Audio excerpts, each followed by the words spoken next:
Well, I want you to meet the workers, all known as the Gypsum men.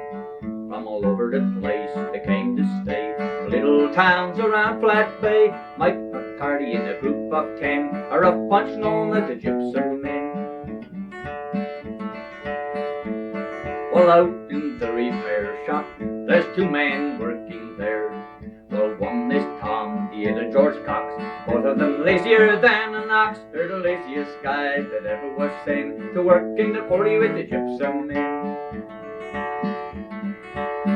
Herb Sutton's on the shovel, and Merrill's on the ute. Well, Francis is the blasting man, the best they say in Newfoundland. There's Israel and Eddie, Bernard and Clem, a rough bunch known as the Gypsum men. Well, I am an operator, and I work in this here mine.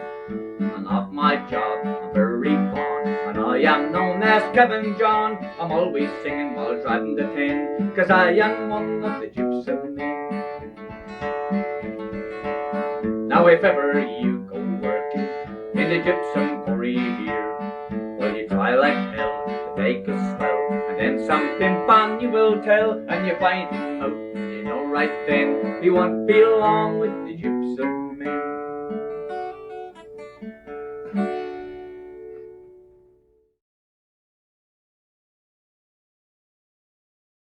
On the battlefields of sunny France, a hero brave did stand. He thought of them and those he loved in dear old Newfoundland. In fancy too he seemed to view the dear old riverside, and friends he left in boyhood days in the valley of Kilbride. His comrades there were wounded and lay dying on the field. Those plucky Newfoundlanders would die before they'd yield.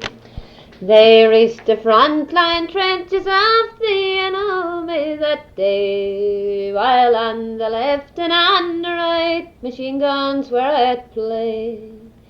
And out of those survivors who came through, I'm sorry for to say, and to the few that had survived, the general's glad words did say.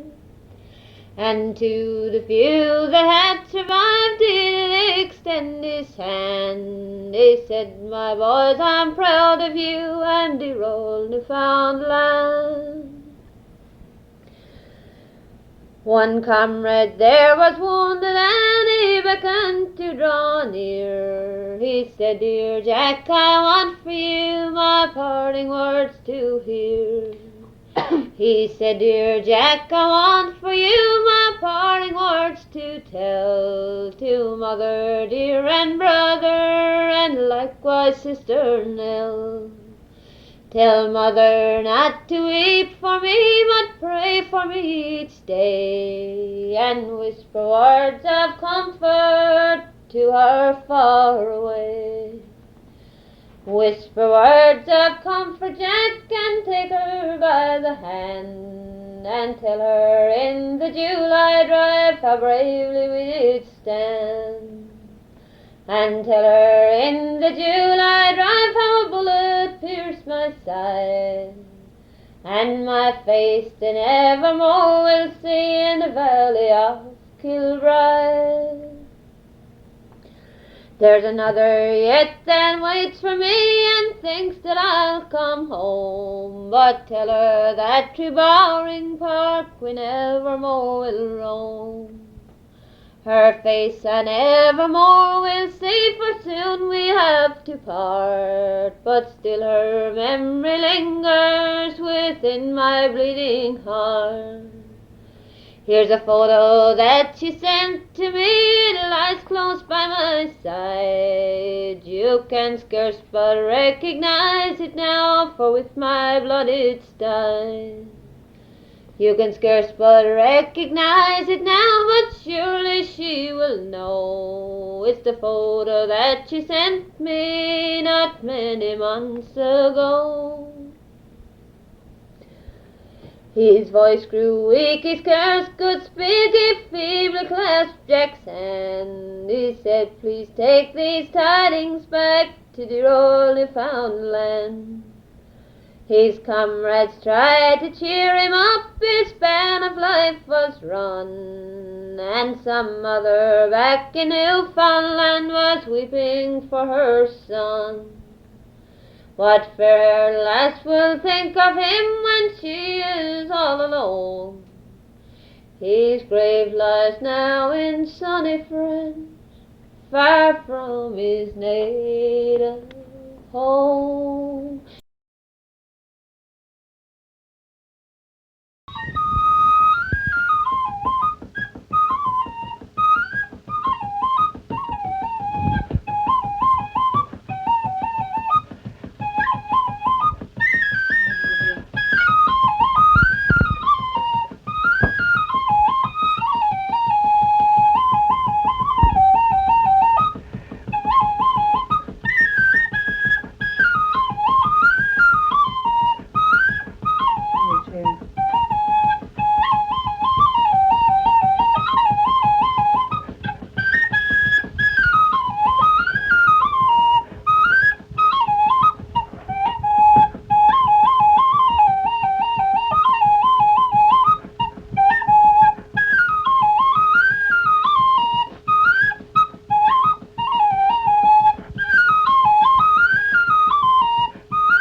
I've got a host of memories embroidered on my brain, and looking at it makes me wish that I was young again.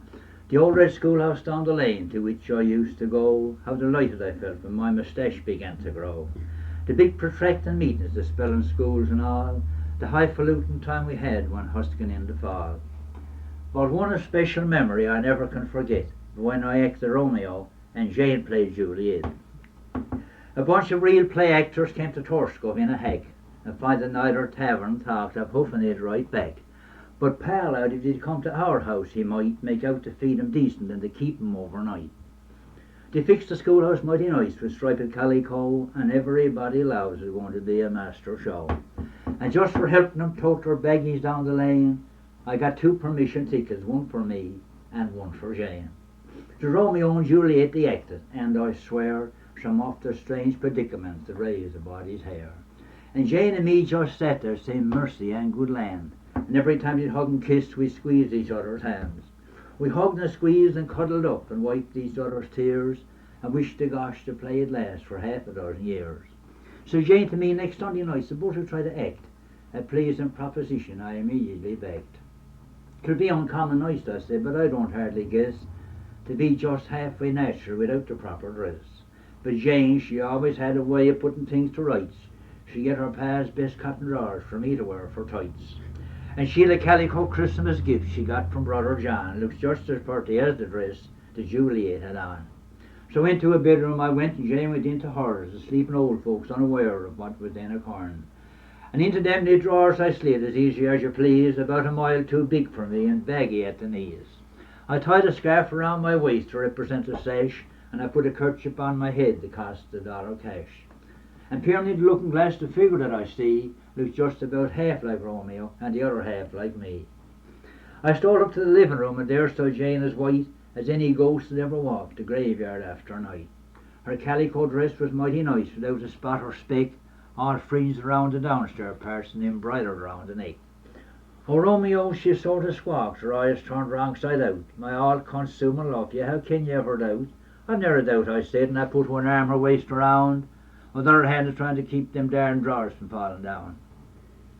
We fixed 3 wooden kitchen chairs to serve as balcony, and Jane got up like Juliet to make love down to me. And leaning over for about the 27th kiss, she lost her balance there while thinking on her bliss. There came a crash and I knocked down her mother's rocking chair, and Jane just stood her on her head a-kicking in the air. And in all the confusion came her pa's arousing shout, I'd like to know what in the hell that noise is all about. Her pa and ma came rushing in, dressed just about like us, and gazed with eyes as big as china saucers at the fuss.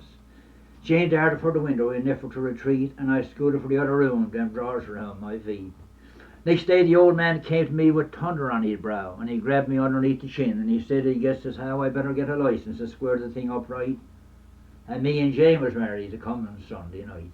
Now that's 40 years ago. We're old and steady now. I'm grey and getting bald, and Jane have wrinkles on her brow. I still a host of memories embroidered on my brain, and looking at 'em makes me wish that I was young again. When I mention to Jane, she says, "Ah, fiddlesticks, we are too old to think about our youthful tricks." When I mention one of them, I starts her laughing yet, but when I act the Romeo, and she plays Juliet. That's very interesting. You never heard that before? No, I didn't. What's the name of that recitation? Romeo and Juliet. Romeo and Juliet. In that recitation you spoke of Torskov. Did you just put that in it, or was it made for Torskov? Oh, no, that came in just a book of poems, a book of recitation. And you know. just put in Yeah, Torskov yeah. into it. Very interesting. Why did you learn that one? Did it have any Well, like the sentimental rest of them, value? I was interested in it as a story in rhyme, and put a bit of fun to a concert or something like that, to put a bit of life in it and make people laugh and that. Did you ever do it at a concert? I used to have a lot of concerts, and I used to be on them Christmas and St. Patrick's Day, and sometimes Easter they have a concert too, Easter Monday. Where were these concerts held at? Pardon? Where were the concerts held at? Oh, down in the Torskov Hall, in the hall in Torskov, the old hall. The old hall, now they have a new hall, and now the old one is gone. But we have concert. I was on a concert in the new one since it was built. That's only 2 or 3 years ago now. Mm-hmm. What's that? All you young sailor boys who're just going to sea, try and take some good advice from me. 'Twas in the port of Liverpool I was made to look a fool on the very first time that I came home from sea. Now I'll ne'er forget the day that I met Maggie May. She was cruising up and down Old Cannon Place, with a figure trim and fine, like a frigate of the line, and me, being a sailor, I gave chase. Next morning I awoke, and my heart was sore and broke. No shirt, shoes, or collar could I find. When I asked her where they were, she said, "Why, handsome sir, they're down at Paddy's pawn shop number 9. To the pawn shop I did go, there no clobber could I find, so a copper came and took sweet Meg away. And the judge he guilty found her of robbing a homeward bounder, and he sentenced her to life in Botany Bay. Oh, Maggie, Maggie May, they've taken you away. I'll never see my darling any more. For her no more first trippers, and no more drunken skippers, 'cause she'll never cruise down Lime Street any more." So where'd you learn that? I learned it in the Merchant Navy, and like I told you, that's almost a civic anthem in Liverpool. You know, it's a favourite pub song in Liverpool, Maggie May. If you go to Liverpool, or at least if you did go to Liverpool in these days, and in the kind of places I frequented, they had that song fairly often. I see. Did you learn the song from a songbook, or did somebody else teach you? Oh, I just picked it up from listening to others singing it. Yeah. Actually, and when you learn a song like that, there are almost little changes that I don't know, that creep into it yourself. I'm saying that not because I consciously made any changes, but I've heard other people singing it, and there's always a few words here and there that are a little bit different from the way I had it. I see, but it always ends that she Always ends up the same way, and the story's essentially the same. Okay, because in the version of the song that I have, that I'll play for you later, she doesn't go to prison, she gets away. Oh, I see. Yeah. Well, it's usually the poor man who ends up the victim in these songs, but in this one it's rather unusual that she got nailed and her friend didn't.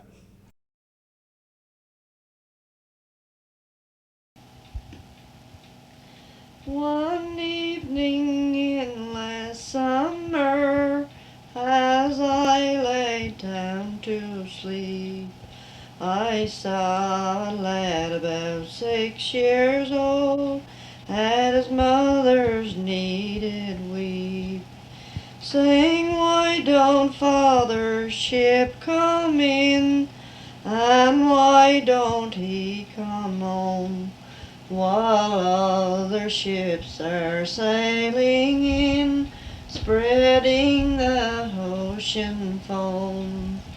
For he said 6 months he would be gone, leaving you and I alone. And through the long dark winter nights, 6 months have passed and gone. So why don't father's ship come in?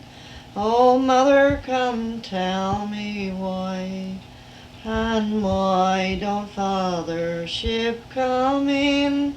What makes you weep and cry?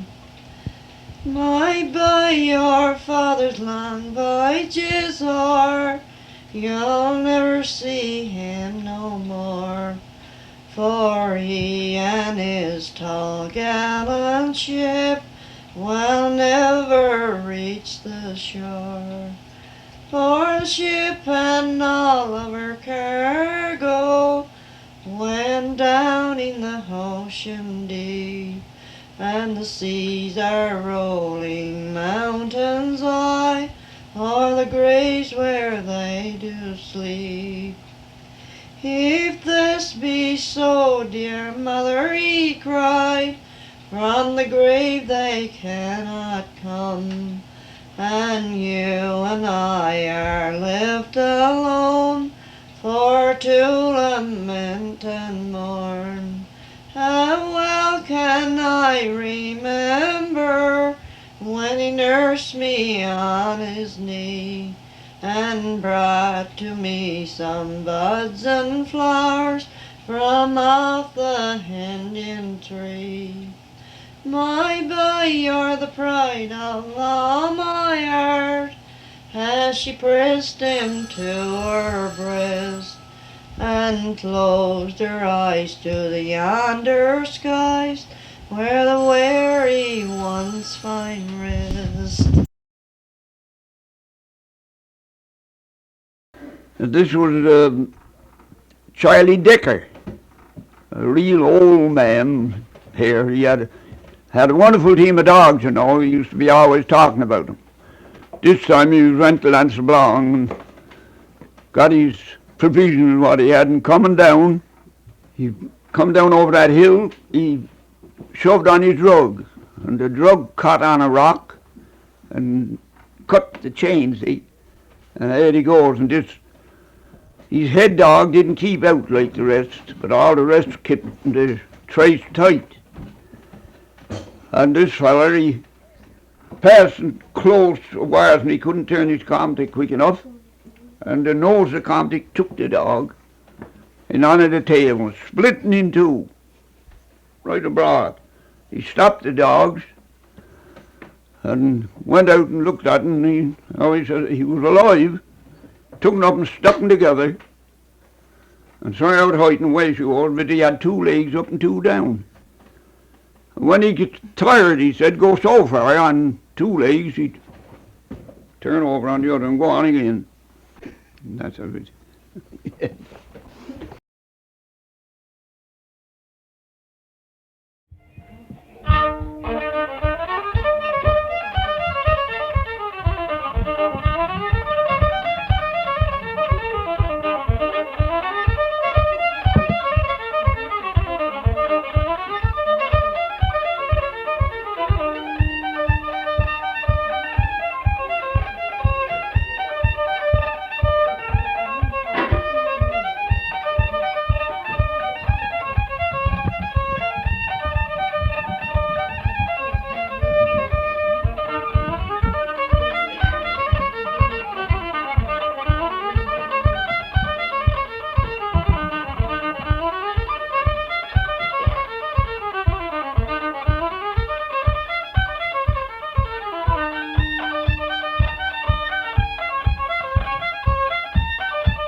The gay Spanish maid at the age of 16, through the meadow she roamed far and wide.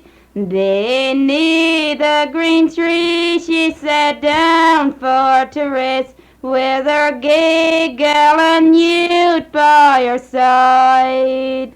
My ship sails at midnight, my darling, said he, and with you I may never more roam. Won't you meet me tonight when your parents are at rest? Won't you meet me tonight on the shore?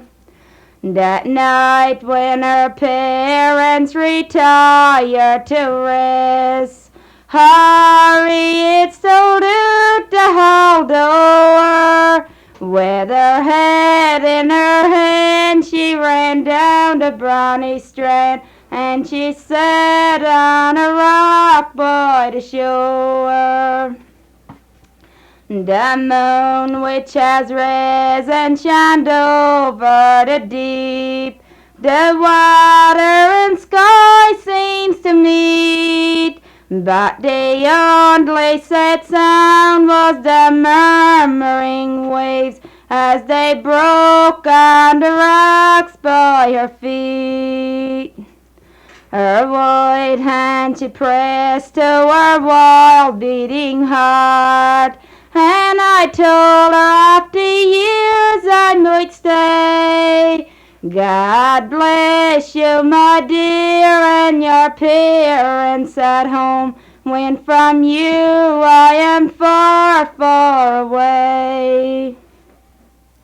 Her lovely white hand she pressed to her breast, and her sorrows that no one could tell.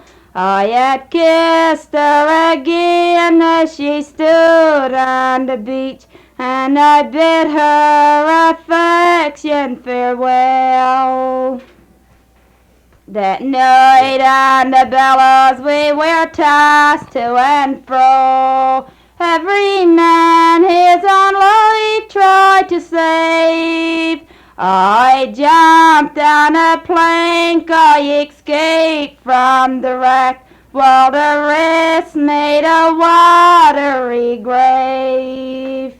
All that day found me tossing in the wild heaving sea, and evening found me praying in despair, when I tied off the girl I had left on the beach, and 1,000 times wished I was there. Attention will give to the maid on the shore, when she tied off her boy in the storm. She had died like a rose that got nipped with the frost, and she leave me in sorrow to mourn.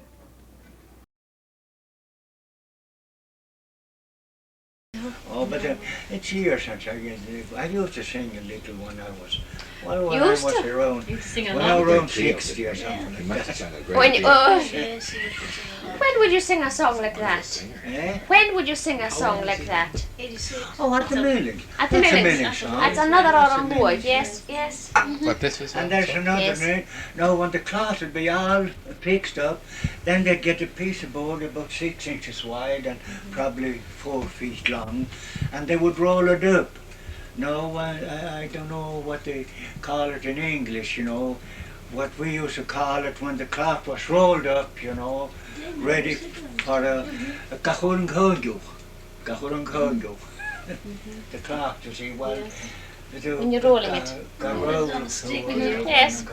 And then when it would be all rolled up, you just tack it, the last film onto it, and then you'd sing the song, you see. for that, you know, everybody would be slapping like this, their hands, slapping the cloth, you know, beating you down, taking the wrinkles out of it or not. You'd have a spell on this side, then you turn it over, and you do the other side. Well, then you do that twice, and it was okay. Was there a separate song for that? Oh, yes, it goes faster, you know. Do you remember it? Well, this is one of them. Pal, pal, pal, da-da-do, pal, pal, pal, da-da, pal, da-do, pal, da-da-do, pal, da-da-do, da-do-da. Spinellium na cocker college muggle guru gowns and home tarragant the battery quany calston your hook up from pal pal pal da-do, pal pal pal da pal leo pal da-do, pal da-da-do-da. Greboyer Roma Vera Tonio Vivo Picaro down so le Hassan Picar so le Pichna Huan Pal Pal Pal Lero Pal Pal Pal Lero Pal Leo Pal Lero Pal Lero Gramago want to Marcus more and walk a gami here straight you home me on my tassanat the Frachut on your ear Pal Pal Pal Lero Pal Pal Pal Lero Pal Leo Pal Lero Pal Lero Raul Pernach Beirut at the Comalish can chin come hard or she a mishaka hat no kuri a tassanat on Pal Pal Pal Pal Pal Pal Lero Pal Leo Pal Lero Pal Schon mir khumiri yam komel na fiqil ta ya khanere nyatra geshetana pigesan gal pal pal pal pal pal pal pal leo pal pal Passen in my one harsh of passen in and proc and row packet more me agus master column me quast back more was pal pal pal pal pal pal leo pal pal ra for machine gun up point for bimmer on a rock a fine cart go fanny can be checked guard. Oh, that's great. Yes, wow, good job. Yes. It's about tobacco. Who wrote it? What's that? Who wrote it? Wrote the song. Who skriver? Oh, my mother, there was no such a she couldn't read or write.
MacDonald's real. Yes, I can. Come all ye friends and comrades, a story I will tell. 'Tis all about a family and friendship they did dwell. There was Tom and Don and Joss and John and Julie, 23, and a cockeyed pullet Dickybird made up the family. 'Twas the middle of November, or somewhere thereabout. The family burned up their home and travelled to the south. Says Tom, it'll cost me 50 cents this passage for to pay. Now who will take my Dickybird while I am gone away? Well, Tommy met John Hurley, and this to him did say, you'll take my Helen Dickybird while I am gone away. Oh, Tom, you got a clever dick, likewise a handsome hen. Oh, yes, I'll take her, Dickybird, till you get back again. Well, Tommy ran into the house to break the news to Aim. I got Tom Tobin's Dickybird till he come back again. If I should go to the northeast pint or to the southern end, this rooster will be company till I get back again. Well, Aim, she clasped her tiny hands and shouted out with joy, "Oh, Tom, you think so much of me, you great big handsome boy. Go get your hammer and your saw and build for him a crib. I long to see that rooster, I know he must be big." Well, Tom brought in the rooster and laid him on the floor, while Amy declared she never saw the like of him before. She said she never saw the like, or had she ever heard of a rooster any bigger than Tom Tobin's Dickybird. Well, Aim, she loved the rooster, she loved to see him stand. She used to pat his foamy head and take him in her hand. The rooster he enjoyed the sport with pleasure he did share with the wife of Thomas Hurley when Tom Hurley wasn't there. Well, Tommy went to Aim and said, "I cannot understand how you can love the rooster of another married man." "Oh, Tom, I love the rooster, I'm not despising you. You know you're rooster number one, there's rooster number two." Well, the rooster he got saucy, as you may understand, and had to be beheaded by a jealous-minded man. We all sat around the table with our dessert spoon to scoop, and fill our bellies to the brim with saucy rooster soup.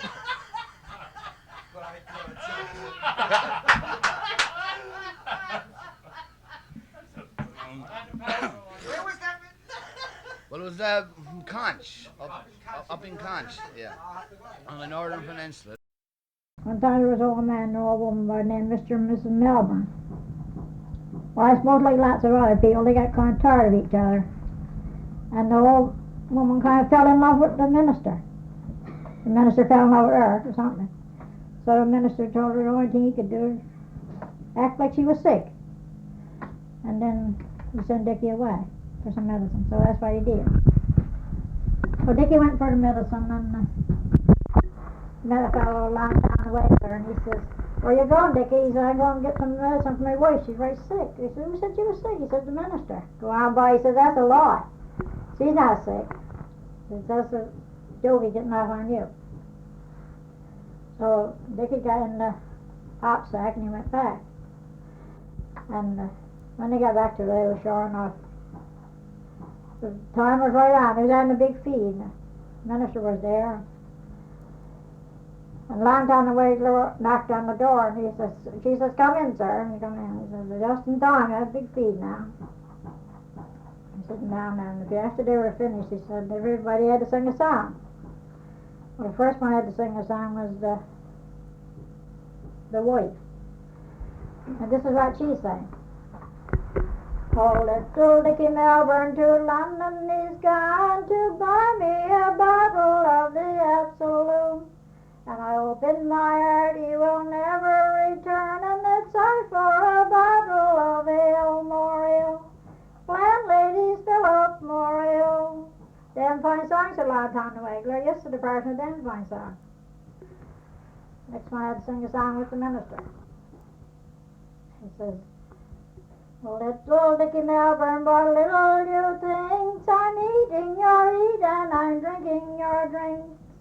And if God spares me life, I will sleep with your wife, and it's I for a bottle of ale, more ale. Landladies, fill up more ale."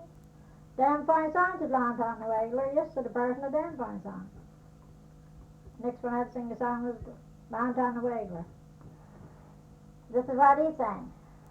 "Oh, little Dickie Melbourne, I'm sure you are there, and out of my knapsack I'll have you appear. If you are slack, I will stand to your back, and it's I for a bottle of ale, more ale. Landladies, fill up more ale."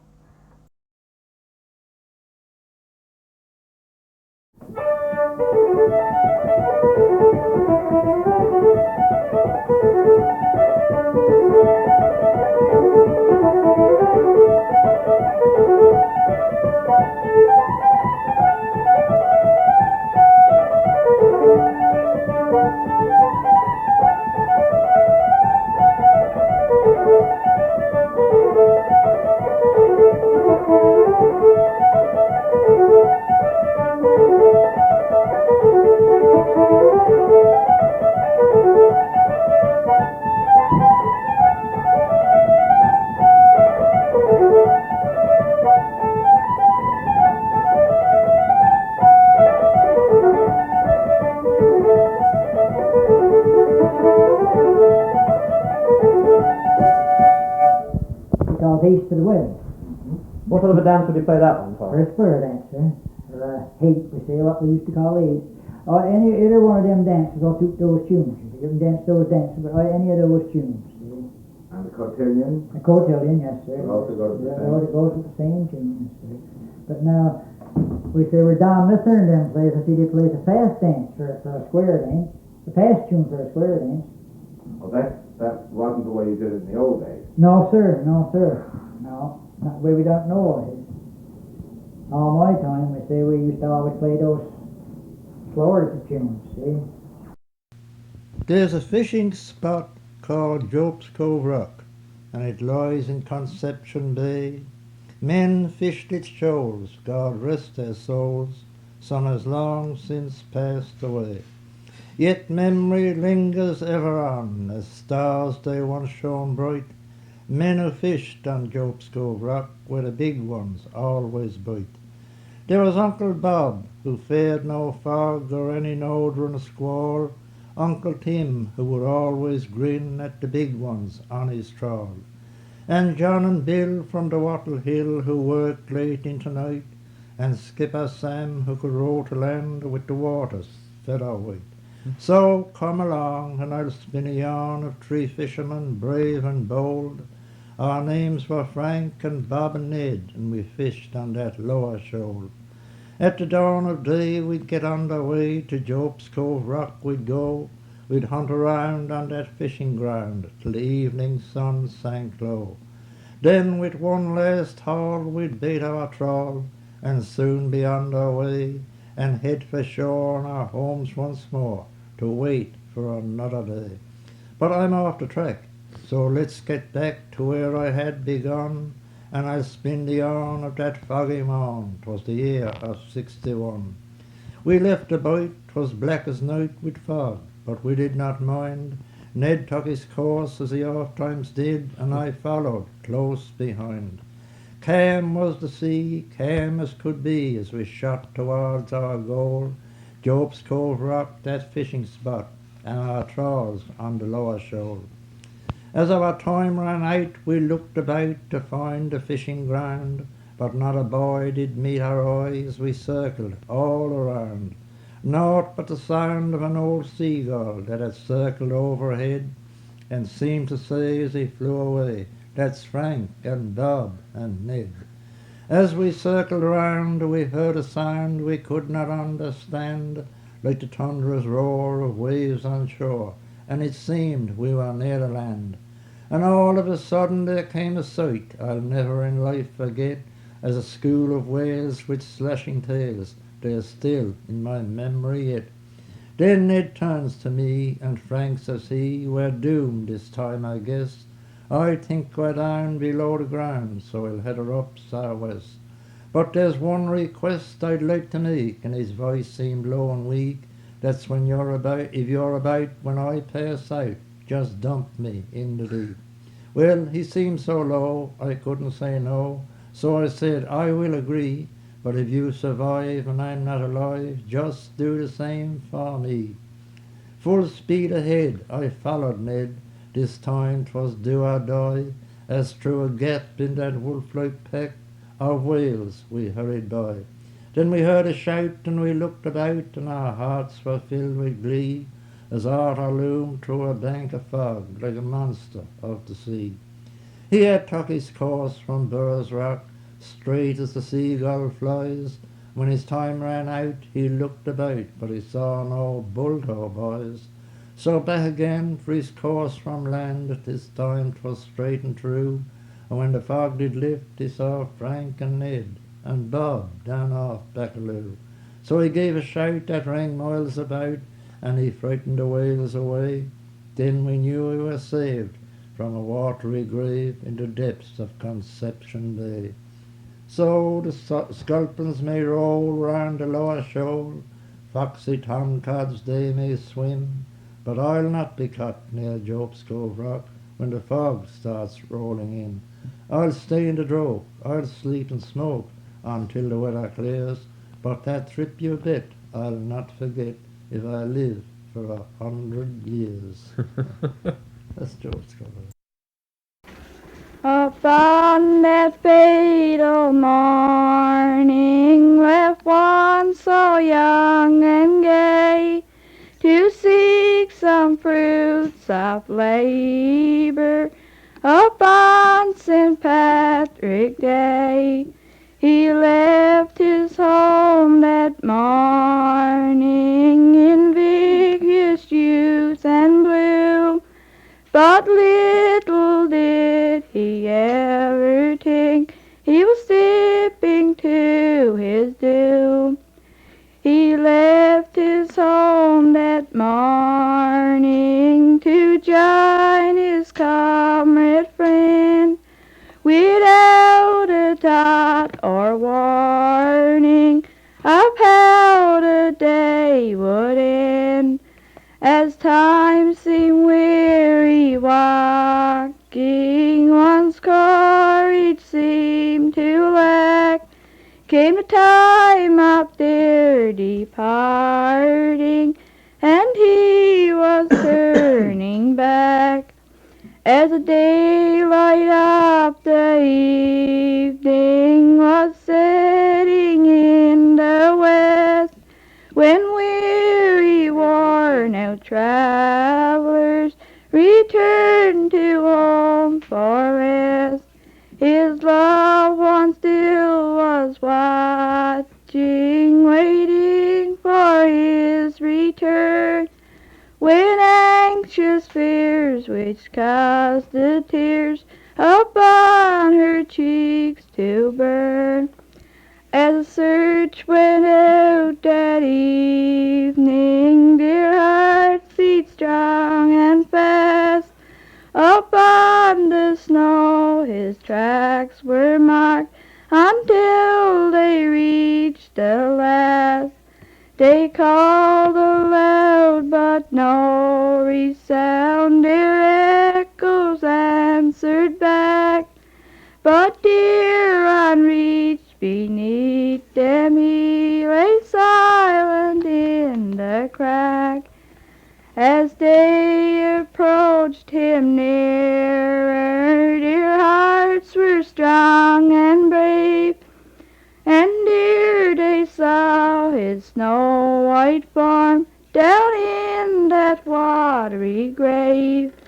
As each put forth their effort strength, all lighted by the moon, they drew him on the snow-white bank and bore him to his home. There was no one there to help him, nor hear his solemn moan, no one to lend a helping hand, nor carry the tidings home to his loved one who was watching, waiting for his return. Now anxious fears which caused the tears upon her cheeks to burn. On the morning of his burial was a sad and mournful day, as the funeral bells gave warning of a dreadful tragedy. As his companions, brothers, friends, their last respects had gave, which duty proved to show them as they circled his grave. His toiling now is over, his work on earth is done. We trust that he is landed on a bright and happier shore. His sorrows that day are ended, all tears are wiped away, and he'll be well attended on that eternal day.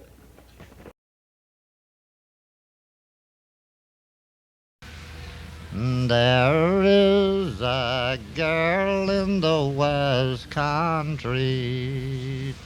She was clothed all in green. Now she was sitting in her own cottage door when she saw her father's ship sailing in. Oh, when she saw her father's ship sailing in.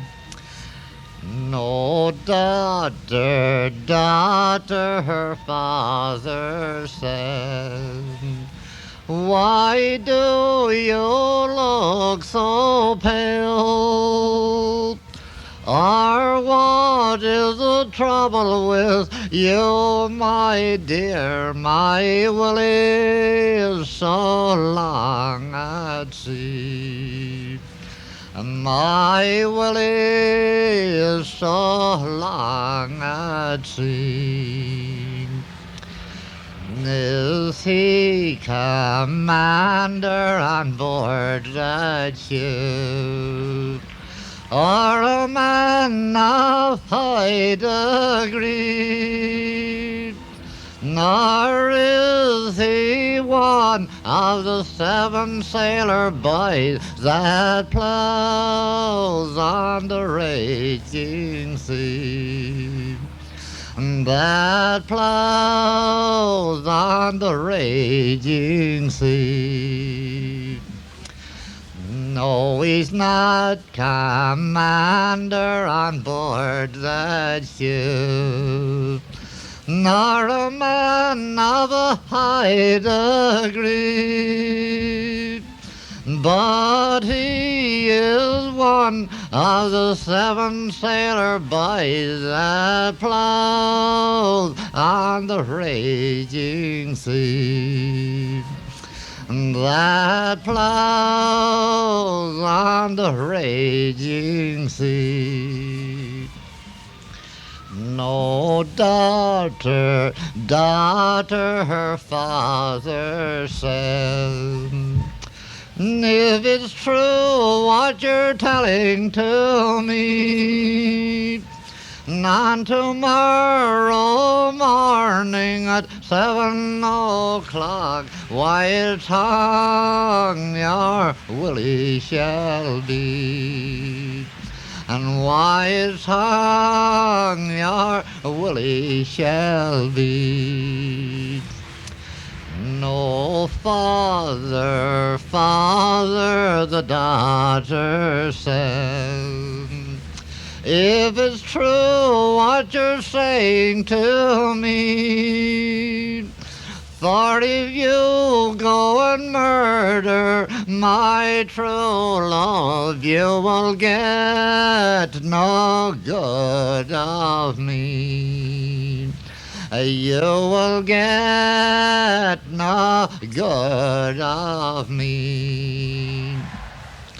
In the early day he called down his men, by 1, by 2, by 3. Young Willie always used to be the first, but the last came down was he. But the last came down was he. Young Willie, he came down bright and gay. He was clothed all in silk, with his rosy cheeks and his curly, curly hair, and his teeth so white as milk, and his teeth so white as milk. When her father saw him to his daughter, he said, it's no wonder you look so pale, for if I was a woman this very day, why is married to him I'd be. Why, it's married to him, my dear. Say, will you marry my daughter, and will you take her by the hand and give up plowing that raging sea and go head over all my land? And go head over all my land. Yes, I will marry your daughter, and I'll take her by the hand, and I'll give up plowing that raging sea, but to hell with all your land. But to hell with all your land. Where you can give her 1 guinea, I can give her 33. Now though you call me a poor sailor lad that plows on the raging sea, that plows on the raging sea. Slowly I rambled by the banks of a river, watching those sunbeams as the evening drew nigh. And as onward I rambled, I spied a fair damsel. She was weeping and wailing with many a sigh. She was weeping for one who was now lying lowly. She was weeping for one that no mortal could save.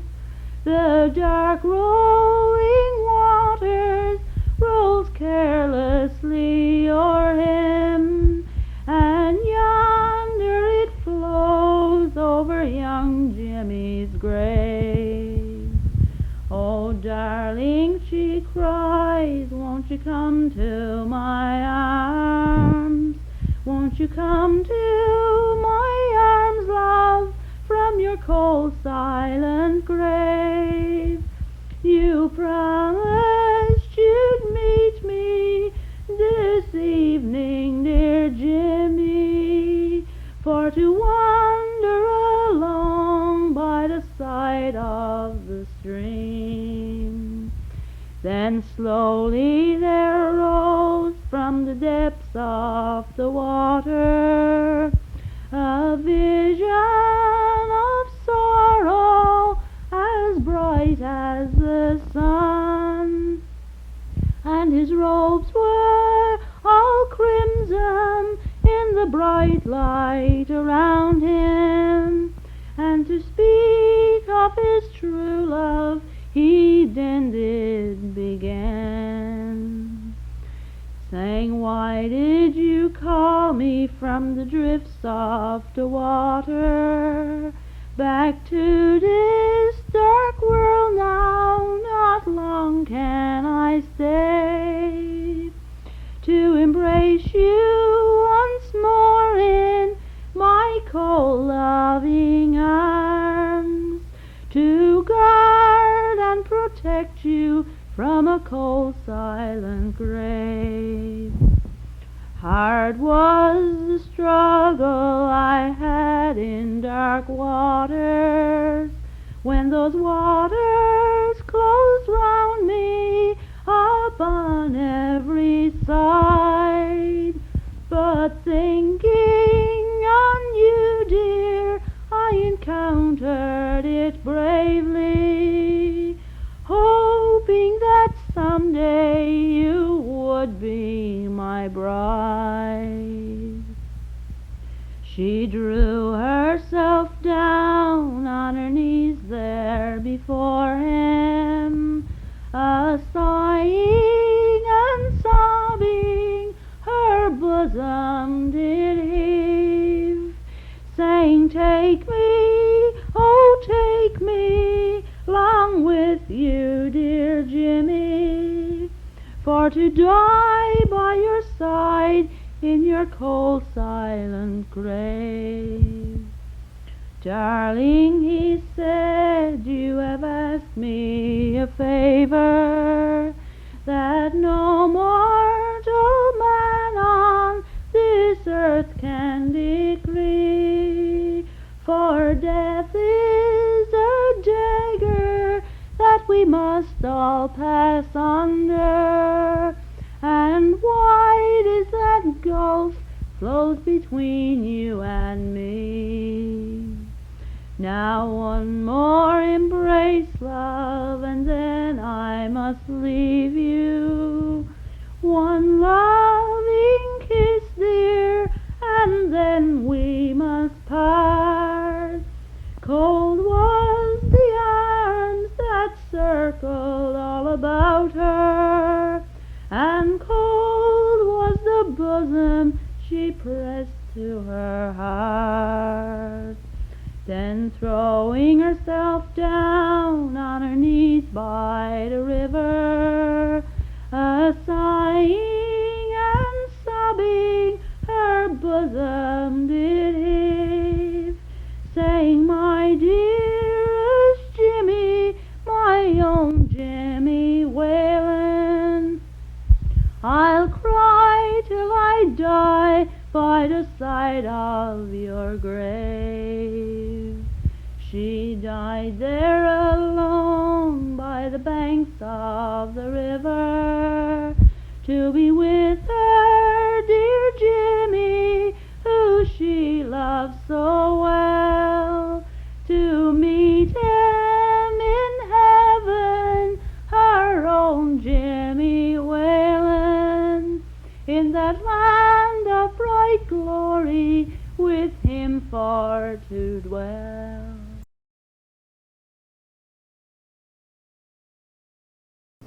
I'll sing you a song if you'll all pay attention.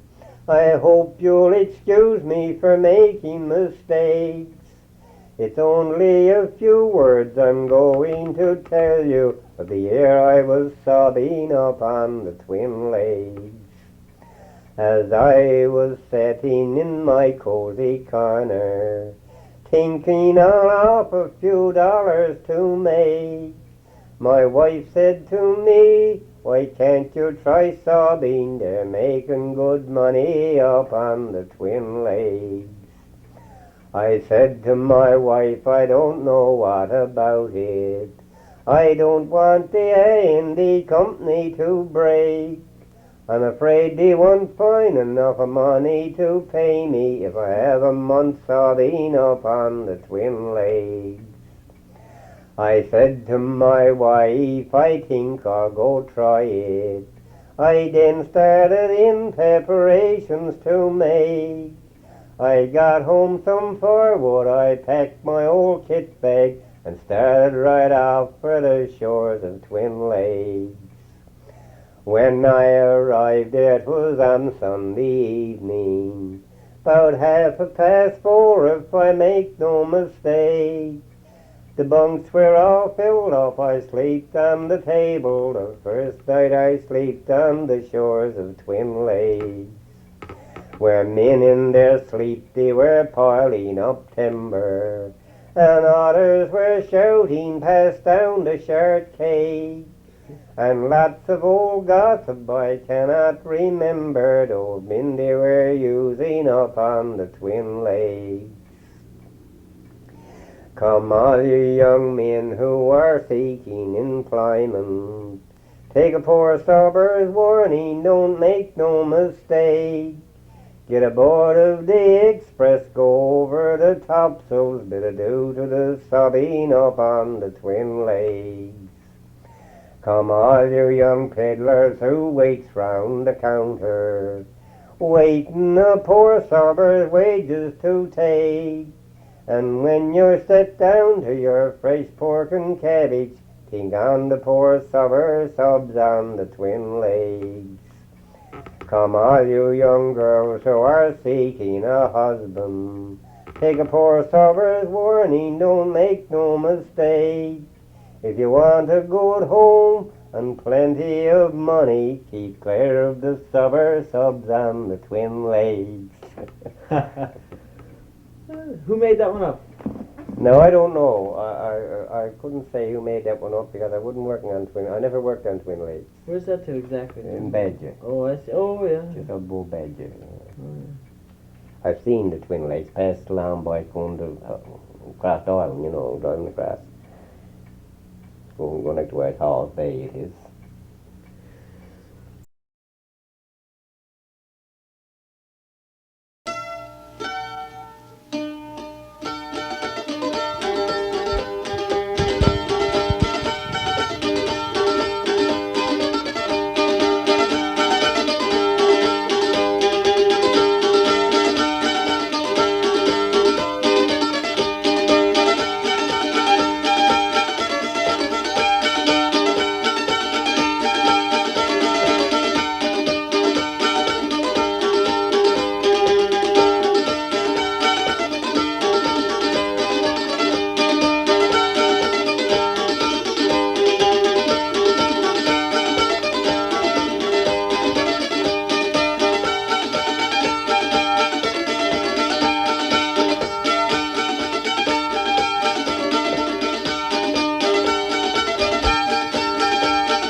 A is for the army that's not afraid to die, and B is for the banner and we mean to wave it high.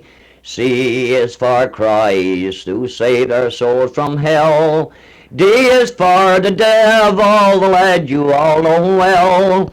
D is for the devil, the lad you all know well. E is for our enemies who tries us to upset, and F is for the fountain, and in it you must get.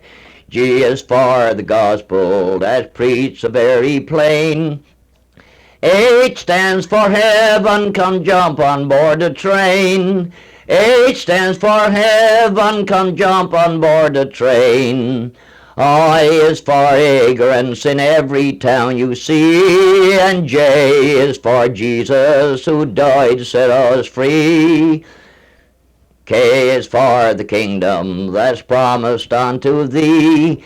L is for the load of sin from which you may be free, and hell is for the load of sin from which you may be free.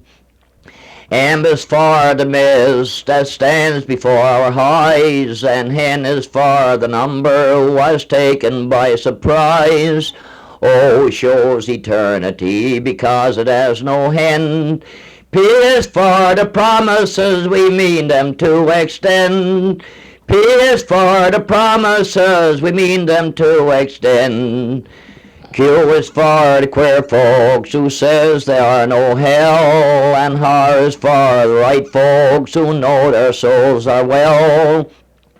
S is for the sinner that's always going about, and T is for the blessed truth we mean to sing and shout. T is for the blessed truth we mean to sing and shout. U is for unity, we have it in our band, and V is for vanity, sure that will never stand. W is for William, the lad got saved from hell, and if you come fall down at the X, you will get saved as well. And if you come fall down at the cross, you will get saved as well. Y is for you, and I hope you all will know, Z is for the zigzag road that leads to pain and woe. AN stands for something, whatever it may be, but the name of this peculiar song is the Army ABC. The name of this peculiar song is the Army ABC. One day we went out for a walk, myself, me chum Johnny Riley. The air it being so nice and fair, and he seemed so awful shyly. Who is that Jack? The people would shout, says I, it's me chum Johnny Riley.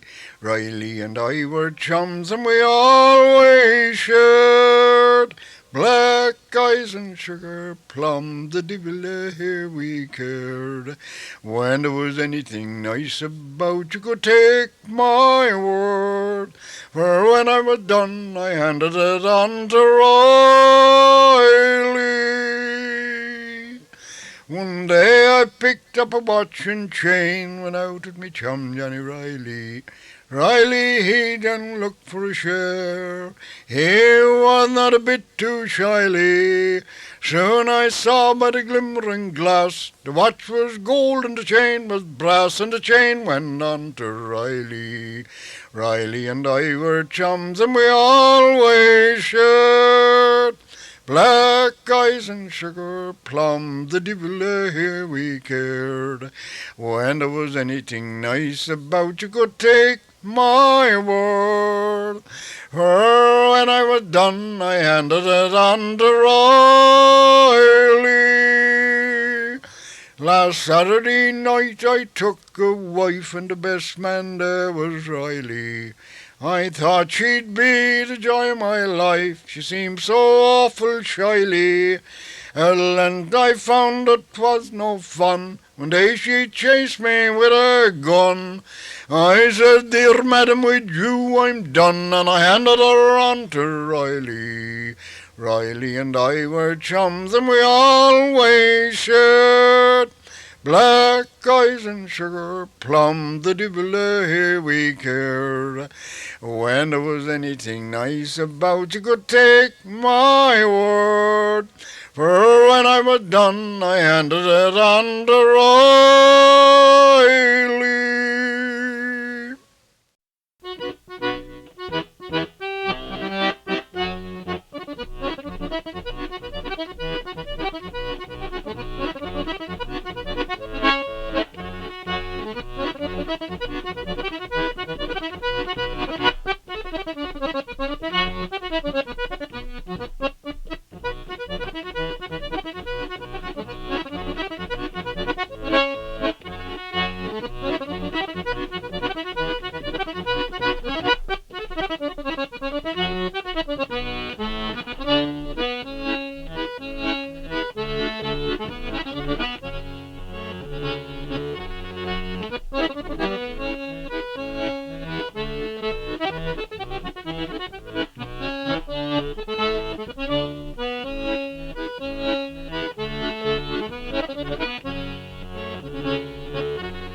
It's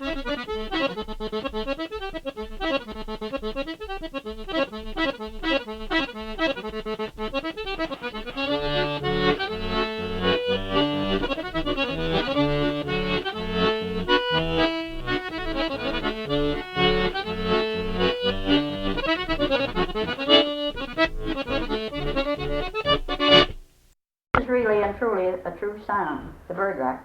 I mean, perhaps have you ever been to the bird racks? Certainly in the Madeline Islands, isn't it? Like, I know Dad has been there. He told us about it.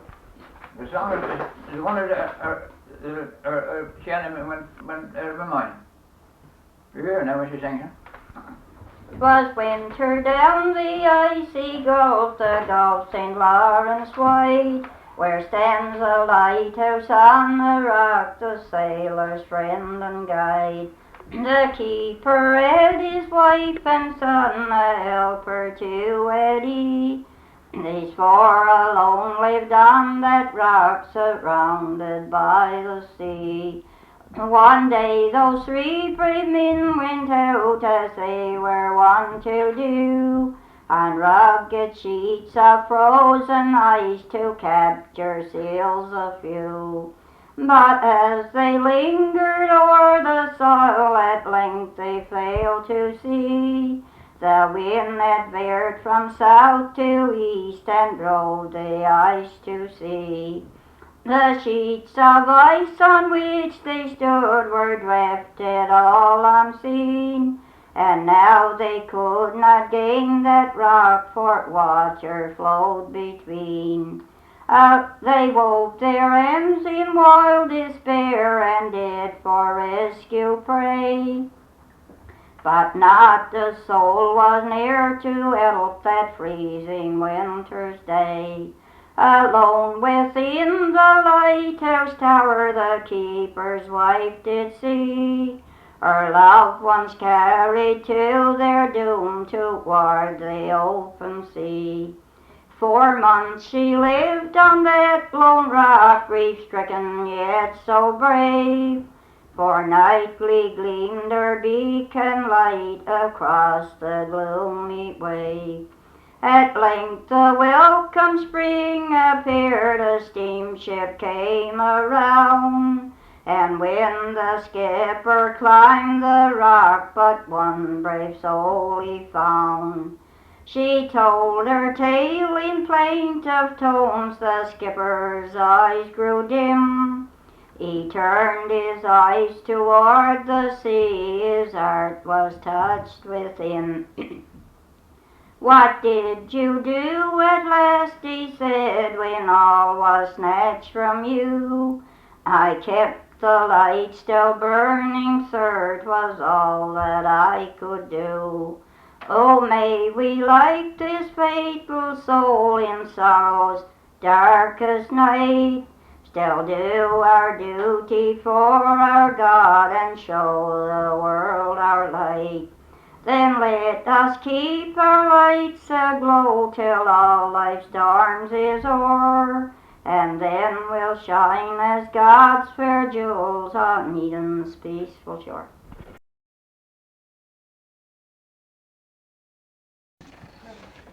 A few days ago I went on a spree in St. John's Town, I like for to be.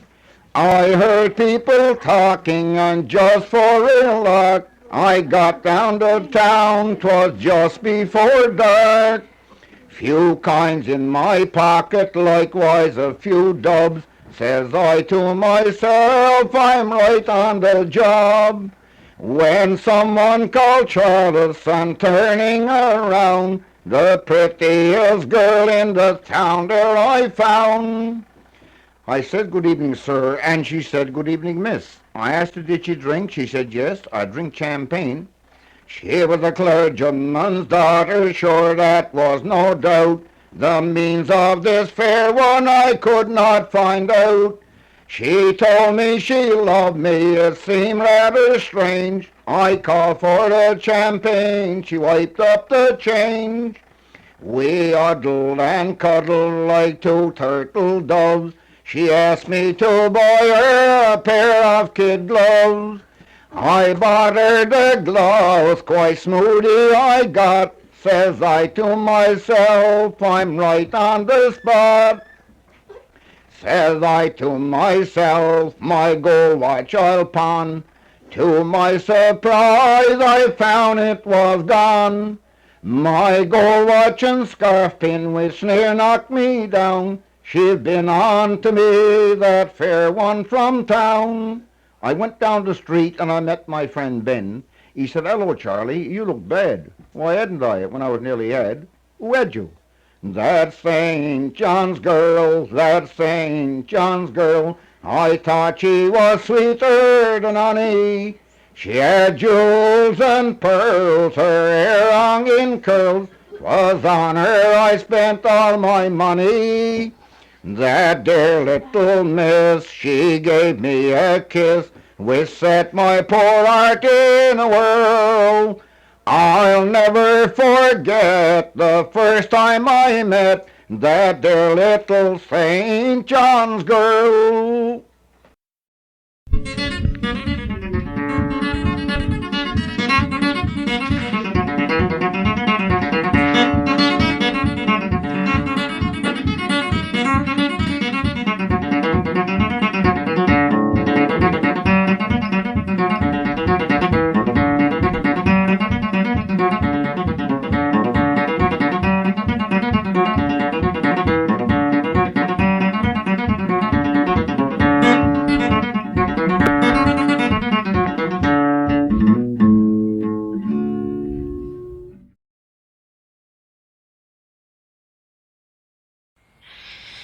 Catherine n'a passé par ici, avec son peigne sur son bras.